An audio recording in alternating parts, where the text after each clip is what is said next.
Assalamualaikum. Pada kesempatan ini saya akan menjelaskan Pancasila sebagai pandangan hidup dan dasar negara. Di zaman yang penuh persaingan ini, makna dan nilai-nilai Pancasila harus tetap diamalkan dalam kehidupan kita agar keberadaannya tidak menjadi simbol semata. Insinyur Soekarno pernah mengatakan, "Jas merah, jangan sekali-kali melupakan sejarah."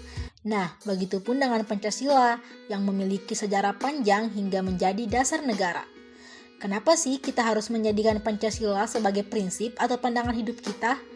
Dan bagaimana sih posisi Pancasila sebagai dasar negara? Simak sampai akhir ya. Setiap manusia memiliki pandangan hidup yang bersifat kodrat dengan tingkatnya yang berbeda-beda untuk menentukan masa depan seseorang. Arti pandangan hidup itu sendiri adalah pemikiran atau pendapat yang dijadikan pedoman, pegangan, atau sebagai arahan yang mencerminkan cita diri seseorang. Karena pandangan hidup itu mencerminkan cita-cita dan aspirasinya. Pandangan hidup memiliki fungsi sebagai acuan atau menata hubungan manusia dengan sesamanya, lingkungannya, dan dengan Tuhan.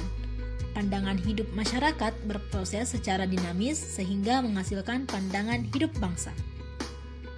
Transformasi ini juga terjadi pada Pancasila.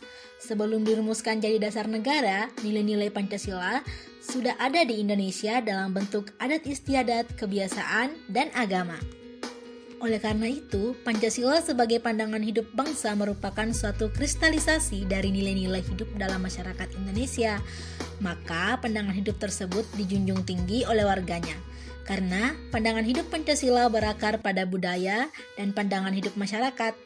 Dengan demikian, pandangan hidup Pancasila bagi bangsa Indonesia yang Bhinneka Tunggal Ika tersebut harus merupakan asas pemersatu bangsa, sehingga tidak boleh mematikan keanekaragaman.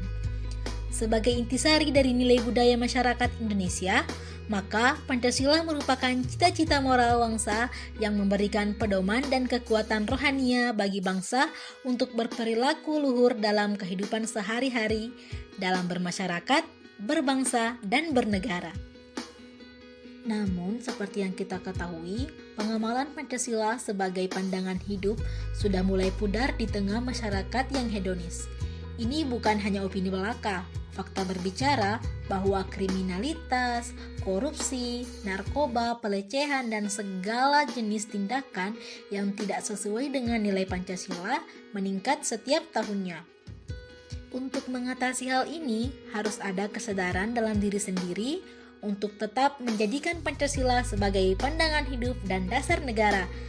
Demikian yang bisa saya sampaikan. Terima kasih sudah mendengarkan. Hidup mahasiswa, hidup Pancasila. Assalamualaikum warahmatullahi wabarakatuh.